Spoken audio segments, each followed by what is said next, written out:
2017 এই পৃথিবীর সব থেকে ভয়ানক বছরগুলির মধ্যে একটা ছিল, কারণ এই বছর জুলাই আর আগস্ট মাসের সময় ফেসবুকের একটা এক্সপেরিমেন্ট পুরো দুনিয়াকে কাঁপিয়ে দিয়েছিল। হ্যাঁ, আমি এই ফেসবুকের কথাই বলছি, যাকে আপনি প্রতিদিন ব্যবহার করেন।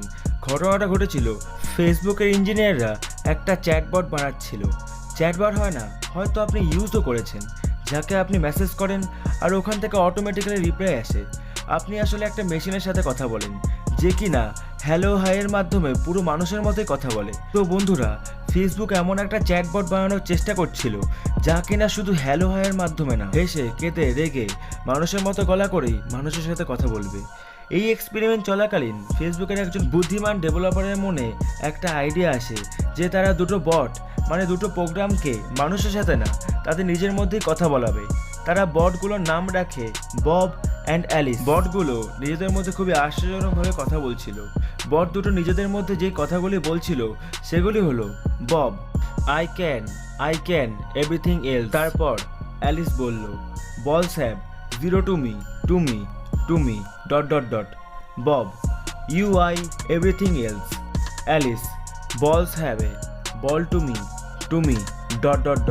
ফেসবুকের ইঞ্জিনিয়াররা কিছুই বুঝতে পারছিল না এরা দুজন নিজেদের মধ্যে কি কথা বলছে, কিন্তু পরে তদন্তের মাধ্যমে জানা যায় যে এরা তো নিজেদের মধ্যে একটা আলাদা ল্যাঙ্গুয়েজ তৈরি করে ফেলেছিল আর নিজেদের ভাষায় মানুষদের থেকে গোপন রেখে নিজেদের মধ্যেই কথা বলছিল।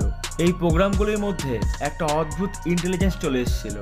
ল্যাঙ্গুয়েজ মানে নতুন ভাষা বানানো খুব একটা সহজ বিষয় নয়, শুধুমাত্র বেশি বুদ্ধিমান জীবরাই এটা করতে পারে, যেমন মানুষ। কিন্তু কম্পিউটার হওয়া সত্ত্বেও এরা নিজেদের মধ্যে একটা আলাদা ল্যাঙ্গুয়েজ ডেভেলপ করে নিয়েছিল। এটা প্রোগ্রামের দুনিয়ায় ইম্পসিবল, কিন্তু এটা হলো।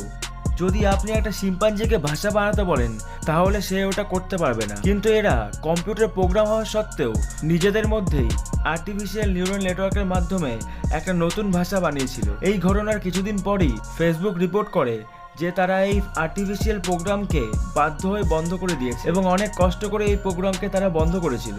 না জানি কি হতো যদি বিজ্ঞানীরা এই প্রোগ্রামকে বন্ধ না করতে পারত। এই প্রোগ্রামটাকে এই কারণেই বন্ধ করে দেওয়া হয়েছিল কারণ ইঞ্জিনিয়ারদের মনে হয়েছিল যে এই কম্পিউটারগুলো একটু বেশি কোড অ্যান্ড কোড স্মার্ট হয়ে গেছে আর এরা কন্ট্রোলের বাইরে চলে যাচ্ছিল। যাই হোক, আর্টিফিশিয়াল ইন্টেলিজেন্সের দুনিয়ায় এটা একটা ভয়ানক ঘটনার মধ্যে একটা ছিল। কি হবে যদি কম্পিউটারও মানুষের মতো নিজেরা সেলফ অ্যাওয়ার হয়ে যায় আর মানুষের কথাগুলো বুঝতে শুরু করে? আর কি হবে যদি আর্টিফিশিয়াল ইন্টেলিজেন্ট মানুষের থেকে বেশি বুদ্ধিমান হয়ে যায়? তো এরা কি পৃথিবীতে রাজত্ব করতে পারবে? বেশিরভাগ লোক তো জানেই না এবং ওই গতির কোনো ধারণাই নেই যেই গতিতে এআই পৃথিবীতে ডেভেলপ হচ্ছে। আপনি হয়তো জানেন না, কিন্তু আপনি এই আর্টিফিশিয়াল ইন্টেলিজেন্সকে সব সময় ইউজ করেন, সব সময়। অ্যালেক্সা, অ্যাপেলের সিরি, গুগল অ্যাসিস্ট্যান্ট, এই সব কিছুই এআই, আর্টিফিশিয়াল ইন্টেলিজেন্স। আপনি হয়তো জানেন না আপনার জীবনকে কিভাবে এরা কন্ট্রোল করছে। আপনি যখন ফেসবুকে কোনো পেজকে লাইক করেন, মেনে নিন আপনি একটা কমেডি পেজকে লাইক করেছেন, সেই একই রকমের কমেডি পেজগুলোকে ফেসবুক আপনাকে রেকমেন্ড করছে। আর যেরকম ধরনের ভিডিও আপনি ইউটিউবে দেখেন, সেই একই রকমের ভিডিও ইউটিউব আপনাকে বেশি করে দেখায়। আপনি যখন অনলাইন থেকে কিছু কেনেন, ধরে নিন আপনি একটা ক্যামেরা কিনেছেন, তো ওই একই রকমের হাজার হাজার ক্যামেরা এবং তার সাথে রিলেটেড প্রোডাক্টগুলোকে আপনাকে ওই ওয়েবসাইট দেখায়। আপনি কি কিনলেন সেটাকে ওই ওয়েবসাইটের এআই ট্র্যাক করে এবং আপনার সামনে এমন এমন প্রোডাক্ট এনে দেয় যা আপনি কখনো কেনার কথা ভেবেছেন। একে মেশিন লার্নিং বলা হয়। মানলাম যে এই ধরনের কম্পিউটার ব্রেইন আমাদের অনেক কাজে লাগে, কিন্তু আমরা এখানে এর কথা বলছি না। আমরা এখানে আরও বেশি শক্তিশালী এবং ভয়ানক আর্টিফিশিয়াল ইন্টেলিজেন্সের কথা বলছি। আর্টিফিশিয়াল ইন্টেলিজেন্স মানে এমন কম্পিউটার প্রোগ্রাম যে নিজে ভাবতে পারে, নিজে এমন এমন কাজ করতে পারে যা মানুষও করতে পারে না। এইসব জিনিস কোনো বহু দূরের ভবিষ্যতের কথা নয়, এইসব কিছু বর্তমানে ঘটে চলেছে। একটা ল আছে যাকে আমরা মোর্স ল বলি। এই ল এটা বলা আছে যে প্রত্যেক 1 থেকে 2 বছরে পৃথিবীতে কম্পিউটারে যতগুলি ট্রানজিস্টর থাকে সেগুলো দ্বিগুণ হয়ে যায়। যখন প্রথম কম্পিউটার তৈরি হয়েছিল তখন থেকে আজ পর্যন্ত এটা সত্যি প্রমাণিত হয়ে আসছে। কিন্তু বিধ্বংসী কোনো আর্টিফিশিয়াল ইন্টেলিজেন্স এখনো পর্যন্ত আমাদের মধ্যে নেই। কিন্তু বিশেষজ্ঞদের মতে এই বিধ্বংসী এআই আগামী 50 বছরের মধ্যে যে কোনো সময় আমাদের পৃথিবীতে আসতে পারে। কিছু বিশেষজ্ঞরা তো এটাও মনে করে যে আগামী 20 বছরের মধ্যে এরা আসতে পারে। সমাজে কিছু বুদ্ধিমান লোক আছে যারা বিভিন্ন নতুন টেকনোলজিকে তৈরি করে এবং ভবিষ্যতের পৃথিবী সম্বন্ধে রিসার্চ করে। তাদের মধ্যে অনেকের বক্তব্য যে এআই মানে আর্টিফিশিয়াল ইন্টেলিজেন্ট মানুষের পৃথিবীর সব থেকে ভয়ানক জিনিস হবে, আর এই এআই আমাদের মনুষ্যজাতির সব থেকে শেষ বিপদ হবে। স্টিফেন হকিং শুধু একবার না, তার জীবনে বহুবার কথা বলেছিলেন এআই কুড এন্ড ম্যানকাইন্ড। যারা আর্টিফিশিয়াল ইন্টেলিজেন্স সম্বন্ধে খুব ভালোভাবে বোঝে তারা এমনও কিছু স্টেটমেন্ট দিয়েছে, যেমন আর্টিফিশিয়াল ইন্টেলিজেন্স আমাদের পৃথিবীর শেষ ইনভেনশন হবে। আর্টিফিশিয়াল ইন্টেলিজেন্স আমাদের পৃথিবীর শেষ হবে। আমরা যদি কম্পিউটার ব্রেনের ওপর কন্ট্রোল হারিয়ে ফেলি তখন এই পৃথিবীতে একটা যুদ্ধ হবে। একটা যুদ্ধ যা কিনা কম্পিউটার আর মানুষের মধ্যে হবে। একটা যুদ্ধ যেখানে মানুষ কখনো জিততে পারবে না।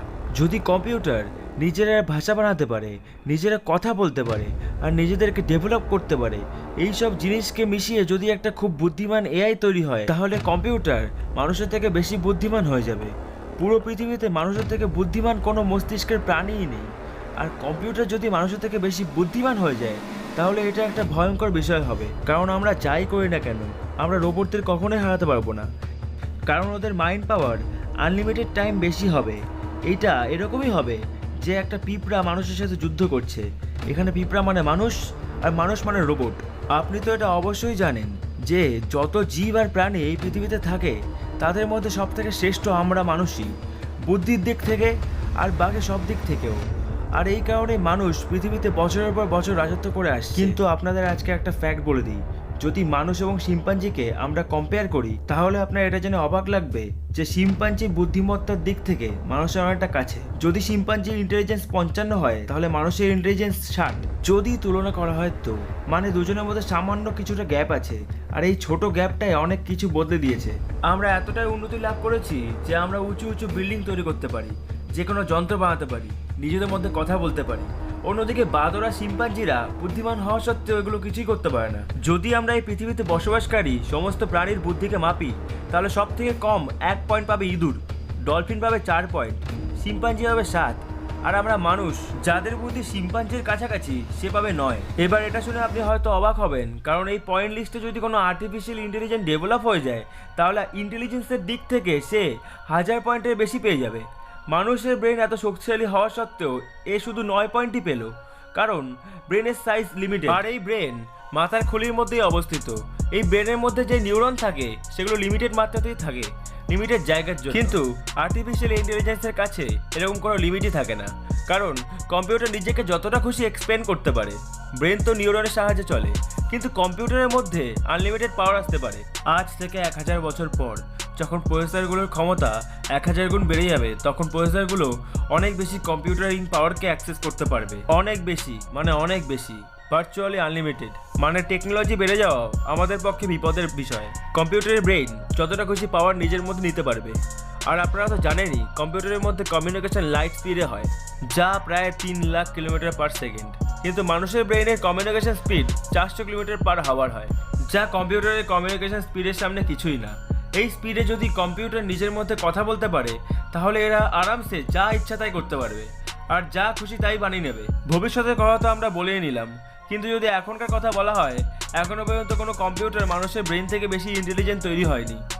এবার মন দিয়ে শুনুন, যদি কম্পিউটারের ব্রেন মানুষের ব্রেন থেকে 1%ও বুদ্ধিমান হয়ে যায় এই ইভেন্টটাকে বলা হবে সিঙ্গুলারিটি। এখান থেকে শুরু হবে সেই কাহিনীর যেখান থেকে মানুষের ধ্বংসলীলা শুরু হবে। বর্তমানে যে এআই আছে সেগুলো একটা বাউন্ডারির মধ্যে সীমাবদ্ধ, যেমন কোনো নতুন কিছুকে সার্চ করে ফাইন্ড করা, আপনার কথা শোনা বা আপনার পরে কী কেনার দরকার সেটাকে রেকমেন্ড করা। কিন্তু এটা আস্তে আস্তে অনেক গতিতে ডেভেলপ হচ্ছে। আমরা নিজেরাই এআইকে ডেভেলপ করছি টেকনোলজির নামে। আপনার মনে এই কোয়েশ্চেনটা অবশ্যই আসছে যে এই ধরনের ধ্বংসাত্মক এআই কত সময় পর আমাদের পৃথিবীতে আসবে। বিশেষজ্ঞদের মতে এটা মোটামুটি 2040-এর মধ্যে চলে আসবে। আবার কিছু বিশেষজ্ঞদের মতে এটা 2030-এর মধ্যেও আসতে পারে। আপনার মনে এই প্রশ্নটা অবশ্যই আসছে যে এত তাড়াতাড়ি এআই কিভাবে ডেভেলপ হয়ে যাবে। তো আপনি এই চার্টটা দেখুন, বিগত কয়েক দশক ধরে টেকনোলজি খুবই ডেভেলপমেন্ট ঘটেছে, আর বেশিরভাগ টেকনোলজিক্যাল অ্যাডভান্সমেন্ট কয়েক বছরের মধ্যেই হয়েছে। পুরো পৃথিবীর ইতিহাসে আমরা যতটা উন্নতি করেছি তার থেকে বেশি উন্নতি আমরা রিসেন্ট 50 বছরেই করেছি। বেশিরভাগ সায়েন্টিফিক কমিউনিটি এটা মানে যে সিঙ্গুলারিটি, অর্থাৎ কম্পিউটারের বুদ্ধিমত্তা অবশ্যই মানুষের বুদ্ধিমত্তার উপরে যাবেই। বাট এক্স্যাক্টলি কি হবে যখন কম্পিউটার মানুষের থেকে বেশি ইন্টেলিজেন্ট হয়ে যাবে? এর উত্তর মনুষ্য জাতির কাছে নেই, কিন্তু থিওরিগুলি খুবই কৌতূহলী, একটু বেশি কৌতূহলী। কম্পিউটারের ব্রেইন অর্থাৎ আর্টিফিশিয়াল ইন্টেলিজেন্স যখন মানুষের ব্রেইন থেকে বেশি শক্তিশালী হয়ে যাবে তখন দুটো জিনিস ঘটতে পারে। কেস 1, মানুষ এই পৃথিবী থেকে লুপ্ত হয়ে যাবে এই ভয়ঙ্কর এআই এর জন্য, আর কেস 2, মানুষ অমর হয়ে যাবে। ইন্টেলিজেন্স যখন বাড়বে তখন ওই ইন্টেলিজেন্স ভালো কাজের জন্য ব্যবহার করা হবে নাকি খারাপ কাজের জন্য, এটাই তো আমরা জানি না। যদি ওরা নিজের মধ্যে ইমোশন ডেভেলপ করে নেয়, কম্পিউটারে ভাবনা ডেভেলপ করে নেয়, তাহলে কেস 2 হবে। আর এরা আমাদের হেল্প করবে। যেমন মানুষের মধ্যে দুই ধরনের লোক হয়, কিছু লোক ভালো হয় আর কিছু লোক খারাপ। বিশেষজ্ঞদের মতে রোবটের মধ্যে এরকম ভালো খারাপ দুই ক্যাটাগরির রোবট হবে। যদি আমাদের বর্তমান পৃথিবীর কথা বলা হয় তাহলে এখানে ভালো মানুষ আছে বলেই আজকে পৃথিবীটা টিকে আছে, কিন্তু রোবটের মধ্যে কি হবে সেটা সময় আসলে জানতে পারবো আমরা। কোনো জিনিসের আবিষ্কার আসলে বুদ্ধি অর্থাৎ ইন্টেলিজেন্সের মাধ্যমেই হয়। যদি আজকের বিজ্ঞানীদের এটা বলা হয় যে আপনারা একটা অমর হওয়ার ওষুধ আবিষ্কার করুন যা কিনা প্রকৃতির নিয়মের বিপরীতে, তখন তারা এই জিনিসটাকে আবিষ্কার করতে পারবে না, কারণ বুদ্ধি একটা নর্মাল মানুষের মধ্যে লিমিটেডই থাকে। কিন্তু অমর হওয়ার ওষুধ বানানো হয়তো এআই এর পক্ষে সম্ভবও হতে পারে। যদি কেস 2 হয়, মানে রোবটদের নেচার যদি মানুষকে সাহায্য করার মতো হয়, তাহলে হয়তো রোবটরা আমাদের বেশি দিন বাঁচতে সাহায্য করবে। আর যদি কেস 1 হয়, তাহলে ওরা একটা পিঁপড়ার মতো আমাদের পৃথিবী থেকে শেষ করে দেবে এবং নিজেদের জনসংখ্যা বাড়াতে চাইবে। এসব কথা আমরা আজকে এই কারণেই বলছি, কারণ ফেসবুকের 2017 এক্সপেরিমেন্টে যা হলো এটা অসম্ভব ছিল। এআই এর ইতিহাসে এটা প্রথমবার হয়েছিল। দুটো কম্পিউটারে নিজেদের মধ্যে কথা বলা, ইটস অ্যামেজিং। আপনার হয়তো এটাও জানতে ইচ্ছা করবে যে বব আর অ্যালিস দুটো চ্যাটবটকে ওই দিন কথা বলার জন্য ছেড়ে কেন দেওয়া হলো না, আরও এক্সপেরিমেন্ট করার জন্য? এই কারণে হয়তো তারা এক্সপেরিমেন্ট বন্ধ করেছিল, কারণ চ্যাটটাকে আপনি মন দিয়ে দেখুন, Bob I can everything else. এই কথাটা মানে হয়তো এটাই, আই ক্যান ডু এভরিথিং, মানে আমি সব কিছু করতে পারি। বব আই এভরিথিং এলস, এর মানে হয়তো এটা, আমরা দুজন মিলে যা খুশি তাই করতে পারবো। আবার এর মানে এটা নাও হতে পারে, কিন্তু এই ধরনের কনভারসেশনের মাধ্যমে আমরা সামান্য কিছু হলেও আন্দাজ করতে পারি যে এরা নিজেদের মধ্যে কি কথা বলছে। এই ল্যাঙ্গুয়েজটা ইংলিশ ছিল না, কিন্তু প্রোগ্রাম ল্যাঙ্গুয়েজে ইংলিশ লেটার থাকে, আর এই চ্যাটে ইউআই এরকম ইংলিশ ওয়ার্ডের ব্যবহার করা হয়েছিল। সেই দিন এই আর্টিফিশিয়াল ইন্টেলিজেন্সে একটা লিভিং বিং এর মতো কিছু তো একটা হয়েছিল। ভাগ্যিস তারা এই প্রোগ্রামটাকে বন্ধ করে দিয়েছিল। এরকমও হতে পারতো যে ওরা নিজেদেরকে আরও ডেভেলপ করার জন্য নতুন নতুন রাস্তা খুঁজে নিত। আপনার এই ভিডিওটা কেমন লাগলো নিচে অবশ্যই কমেন্ট করবেন, লাইক আর শেয়ার অবশ্যই করবেন। আর এরকমই আননোন ইন্টারেস্টিং ভিডিও সবার আগে দেখতে আননোন 7 ফ্যাক্টস চ্যানেলটাকে সাবস্ক্রাইব করে পাশে থাকা বেল আইকনটিতে প্রেস করে নেবেন। তো বন্ধুরা, নেক্সট ভিডিও দেখা হচ্ছে। Bye bye.